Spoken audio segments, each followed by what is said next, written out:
네, 말씀하시죠. 예.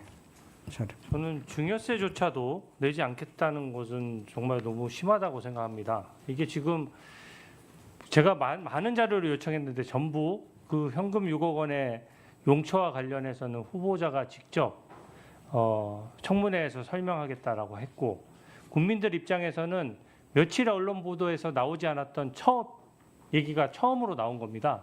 또 처갓집에서 2억을 지원받았는데 현금 1억, 송금 1억이다. 저희가 뭐 다른 자료 요청했습니까? 증여세 납부했는지 여쭤봤더니 증여세 납부했다라고 얘기했고, 증여세 납부 자료에 보면은 그게 얼마인지 금액도 확인될 것이고, 실제로 현금이라는 게 일반 국민들 관점에 생각해 보십시오. 현금이 오고 가는데 이게 지금 뭘 어떻게 규명해서 증여세를 신고를 했다는 것도 의문이고, 이 자금 출처에 대해서 저는 의문투성입니다. 근데 지금 소위 말하는 8억 원에 대해서 지금 제대로 소명된 것이 뭐가 있습니까? 그리고 저도 참을 만큼 참았어요.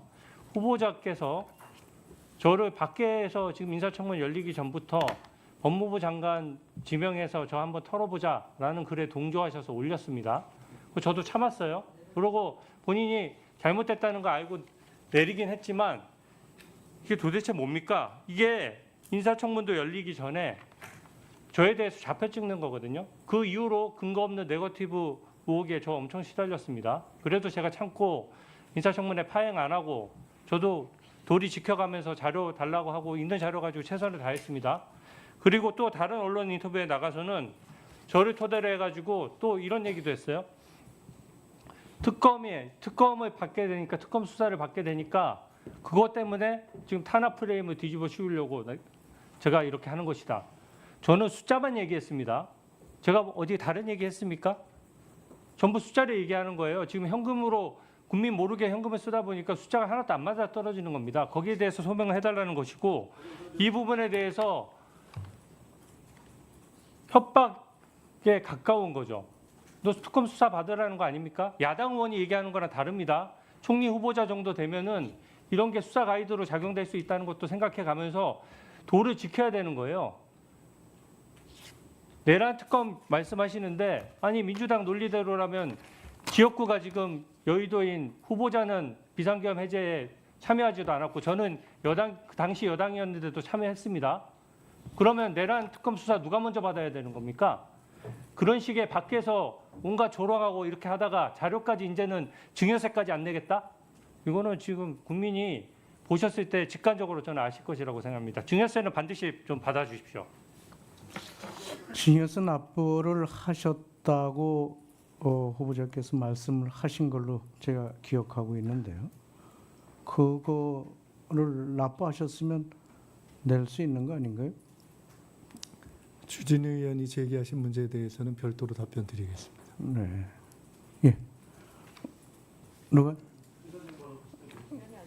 뭐 자료 요구하는 겁니까? 자료 요구 관련해서 저희도 말씀드릴 네, 간단히 해주시죠. 예. 너무 시간이 길어지는 것 같습니다. 네, 그 자료 요구에 대해서 후보자가 잘 주지 않는다라고 하는 부분들은 늘 나왔습니다.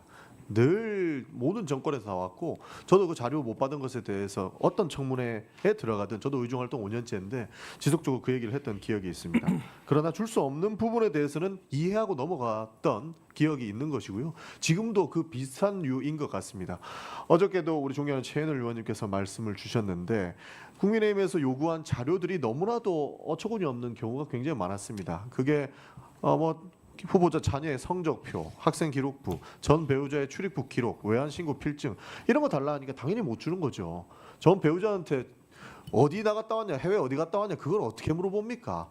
그 내용을 어떻게 대답하라는 겁니까? 그거를 퍼센테이지에 넣으니까 마치 많은 자료를 안 준 것 같지만 줄 수 있는 자료는 다 줬고 본인이 동의했다는 얘기를 수차례 하지 않았습니까?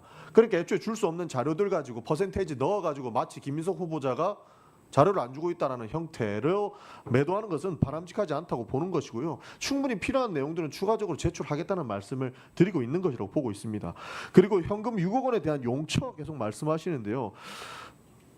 그 연도별로 추징금 납부하신 현황을 우리가 전체 의원실에서 다 받지 않았습니까? 이 자료를 토대로 우리가 PPT도 만들고 어떻게 납부됐고 몇 년 전에 납부됐는지 다 보지 않았습니까? 이것을 토대로 6억이 어디서 났냐라고 질문하신 거 아닙니까?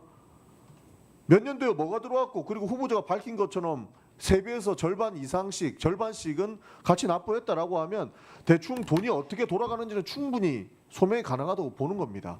그리고 그 수익에 대해서는 이미 상당했던 그 조의금 그리고 출판기념회에서 받았던 그 비용들로 충당했다고 이야기를 했습니다. 근데 무슨 더 현금이니까 더 다른 소명이 필요하다. 현금이니까 어떤 자료를 소명하는 겁니까 도대체? 그거부터 이해할 수가 없다. 이미 숨기려고 해도 숨길 수 없는 자료를 가지고 숨기려고 한다라고 비판하는 것은 맞지 않다라고 말씀을 드린 것이고 정치적인 말씀을 하시니까 저도 말씀을 드리고 싶은 게 뭐냐면 지속적이고 반복적이고 현금 6억이라고 이야기를 하면서 국민들에게 선입견을 주는 방식 저는 바람직하지 않다고 봅니다.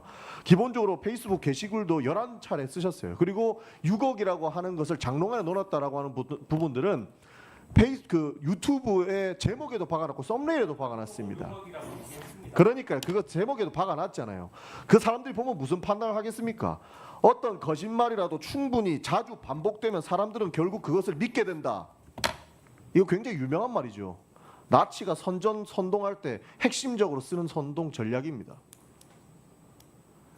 의미 없는 금액을 전부 다 모아가지고 그것이 사실인 양 지속적이고 반복적으로 얘기하는 것 나치랑 다를 바 없습니다.